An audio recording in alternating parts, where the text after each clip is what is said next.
വലിയ രീതിയിൽ കെടുതി നമ്മൾ കാണുന്നത് ഉത്തരാഖണ്ഡിലാണ്. ധരാലിലേക്കുള്ള റോഡ് ഗതാഗതം ഉടൻ പുനഃസ്ഥാപിക്കുമെന്ന് കേന്ദ്ര ഉപരിതല ഗതാഗത മന്ത്രി അജയ് താംദ റിപ്പോർട്ടറിനോട്.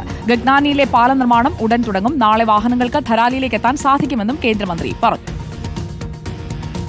केंद्र उपरितल सहमंत्री अजय तमता जी ഇപ്പോൾ നമ്മോടൊപ്പം ചേരുകയാണ്.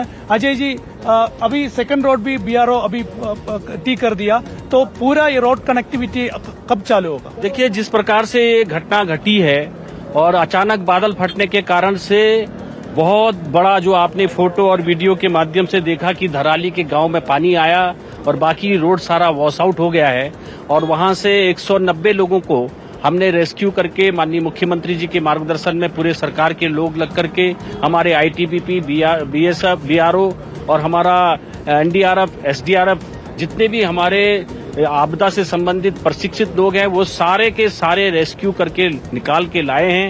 अब हमारा रोड कनेक्टिविटी बहुत समस्या थी, उस रोड कनेक्टिविटी को मैं स्वयं ऋषिकेश से चलते हुए रोड मार्ग से आया हूं और ये अभी 2 दिन का कैंप भी मुख्यमंत्री जी ने यहीं किया था और मैं भी यहीं पर हूं 2 दिन से। तो ये रोड हमारी गंगरानी एक जगह है, वहां पर हमारा एक पूरा पुल वॉश आउट हुआ है, पुल बनना है। तो पुल का सामान हमारा 3 ट्रक चला गया है और अभी शाम तक रात तक हमारा 10 ट्रक. ഏറ്റവും പുതിയ വിവരങ്ങളുമായി ഉത്തരാഖണ്ഡിൽ നിന്ന് പിയാ സുനിൽ നമുക്കൊപ്പം ചേരുകയാണ്. Piya Sunil, good evening. കാലാവസ്ഥ അനുകൂലമായി നിൽക്കുകയാണോ? രക്ഷാപ്രവർത്തനം, എയർ ലിഫ്റ്റിംഗ് ഒക്കെ ഏറെക്കുറെ പൂർത്തിയായി വരികയാണോ? സുജിയ, ഇന്ന് മെച്ചപ്പെട്ട കാലാവസ്ഥയാണ്. ഇന്ന് കാര്യമായ മഴയുണ്ടായിരുന്നില്ല. അതുകൊണ്ട് തന്നെ ഹെലികോപ്റ്റർ മാർഗം ഈ ഗംഗോത്രി മേഖലയിലൊക്കെ തന്നെ, ഹർസിൽ മേഖലയിലൊക്കെ തന്നെ കുടുങ്ങിയവരെ പരമാവധി ഇപ്പോൾ സുരക്ഷിത കേന്ദ്രങ്ങളിലേക്ക് മാറ്റാനുള്ള നീക്കം ഇന്ന് സജീവമായി തന്നെ നടന്നു. നേരത്തെ ഉത്തരാഖണ്ഡ് മുഖ്യമന്ത്രി വ്യക്തമാക്കിയത് 3 മണിവരെ ഏതാണ്ട് 230 പേരെ ഇന്ന് റെസ്ക്യൂ ചെയ്തു എന്നതാണ്. അപ്പോൾ ഇന്ന് ഏതാണ്ട് 300-ലധികം പേരെ ആ സുരക്ഷിത കേന്ദ്രങ്ങളിലേക്ക് ഈ ഒരു ധരാലി മേഖലയിൽ നിന്നൊക്കെ തന്നെ എത്തിക്കാൻ കഴിയും എന്നാണ് പ്രതീക്ഷിക്കുന്നത്. ഏതായാലും ഇപ്പോൾ വ്യോമമാർഗം മാത്രമാണ് രക്ഷാപ്രവർത്തനം നടക്കുന്നത്. ഞാനിപ്പോൾ നിൽക്കുന്നത് ബട്ടുവാരയിലുള്ള ഇന്ന് ബിആർഒ തുറന്ന 2ാമത്തെ റോഡിലാണ്. കഴിഞ്ഞ 2 ദിവസങ്ങളിലായി ഈ റോഡ് നിർമ്മാണം പൂർത്തിയാക്കാനുള്ള കഠിന ശ്രമത്തിലായിരുന്നു ബിആർഒ. നോക്കൂ, 100 മീറ്ററിലധികം ദൂരത്തിലാണ് ഇവിടെ റോഡ് തകർന്നു പോയിരുന്നത്. ആ റോഡാണ് ബിആർഒ 2 ദിവസം കൊണ്ട് ഇത്തരത്തിൽ കല്ലും മണ്ണുമൊക്കെ നിരത്തിയിട്ട് വാഹനങ്ങൾക്ക് പോകാൻ പറ്റുന്ന രീതിയിലാക്കിയത്. അതോടെ റോഡ് തടസ്സം ഇപ്പോൾ നീങ്ങിയിരിക്കുന്നു. ഇനി പ്രധാനപ്പെട്ട ഏറ്റവും വലിയ വെല്ലുവിളി എന്നത് ഗഗൻയാനിൽ തകർന്നിരിക്കുന്ന പാലം നിർമ്മിക്കുക എന്നതാണ്. ആ പാലം നിർമ്മാണം ഇപ്പോൾ ആരംഭിച്ചിട്ടുണ്ട്. അപ്പോൾ നാളെ വൈകുന്നേരത്തോടുകൂടി വാഹന ഗതാഗതം ആരംഭിക്കും. അങ്ങനെയെങ്കിൽ ഈ ധരാലി മേഖലയിലേക്ക് റോഡ് മാർഗമുള്ള രക്ഷാപ്രവർത്തനം കൂടി ആരംഭിക്കാൻ കഴിയും.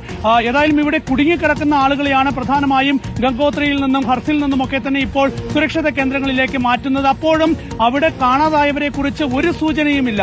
കരസേന ജവാന്മാരെ കാണാതായിട്ടുണ്ട്, മറ്റ് ITBPയുടെ സൈനികരെ കാണാതായിട്ടുണ്ട്, ഒരുപാട് വിനോദസ്ഥലരെ കാണാതായിട്ടുണ്ട്, ഗ്രാമീണരെയൊക്കെ തന്നെ ആ പ്രദേശത്തുള്ള ധരാലി മേഖലയിലെ ആളുകളെയൊക്കെ തന്നെ കാണാതായിട്ടുണ്ട്. അപ്പോൾ അവർക്ക് വേണ്ടിയുള്ള തെരച്ചിലും നടക്കുന്നുണ്ട്. ഇന്ന് 3ാം ദിവസമാണ്. 3ാം ദിവസം പിന്നിടുമ്പോഴും ആകെ പുറത്തെടുക്കാനായത് 6 പേരുടെ മൃതദേഹങ്ങൾ മാത്രമാണ്. അപ്പോൾ വളരെ ദുഷ്കരമായ ഒരു രക്ഷാ ദൌത്യമാണ്, രക്ഷാപ്രവർത്തനമാണ് ഈ ധരാലി മേഖലയിൽ നടക്കുന്നത്. ആ മേഖലയാകെ തുടച്ചു നീക്കപ്പെട്ട അവസ്ഥയിൽ അവിടെ കല്ലും മണ്ണും വന്ന് അടിഞ്ഞിരിക്കുകയാണ്. വലിയ വലിയ പാറക്കല്ലുകളാണ്. അപ്പോൾ ഈ പാറക്കല്ലുകളൊക്കെ തന്നെ മാറ്റി വേണം ഇനി അവിടെ രക്ഷാപ്രവർത്തനം നടക്കാൻ. മാത്രമല്ല, അവിടുത്തെ ദേശീയപാത ആകെ ഒലിച്ചുപോയ ഒരവസ്ഥയിലാണ്. അപ്പോൾ വലിയ ശ്രമകരമായ ദൌത്യം തന്നെയാണ് ഇനിയും ബാക്കിയുള്ളത്. ഈ കാണാതായവരെ കണ്ടെത്താൻ കഴിയുമോ എന്നൊക്കെയുള്ള വലിയ സംശയം, ആശങ്ക ഒക്കെ തന്നെ തുടരുകയാണ്. അനൌദ്യോഗിക കണക്കുകൾ അനുസരിച്ച് ഞെട്ടിക്കുന്ന കണക്കുകളാണ് കാണാതായവരെ കുറിച്ച് ഇപ്പോൾ പുറത്തുവരുന്നത്. നമ്മളിവിടുത്തെ ഈ ബട്ടുവാരയിലെ ഹെലിപാഡിലൊക്കെ തന്നെ പോയപ്പോൾ ഒരുപാട് മനുഷ്യർ അവിടെ ഇങ്ങനെ കാത്തു നിൽക്കുകയാണ്. അവരുടെ മക്കളെ കാണാനില്ല, കുടുംബാംഗങ്ങളെ കാണാനില്ല എന്നൊക്കെ പറഞ്ഞു. അപ്പോൾ ഉദ്യോഗസ്ഥർക്കൊന്നും പറയാൻ വാക്കുകളില്ല. കാരണം ഇവരെ എങ്ങനെ കണ്ടെത്താനാകും എന്ന കാര്യത്തിലൊക്കെ തന്നെ വലിയ ആശങ്ക തുടരുകയാണെങ്കിലും രക്ഷാപ്രവർത്തനം വളരെ സജീവമായി തന്നെ തുടരുന്നു.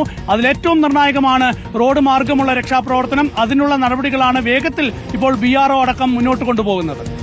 ഏറ്റവും പുതിയ വിവരങ്ങളാണ് ധരാലിയിൽ നിന്ന് പിയാ സുനിലും നമ്മളുടെ വാർത്താസംഘവും തത്സമയം പ്രേക്ഷകരിലേക്ക് എത്തിച്ചത്.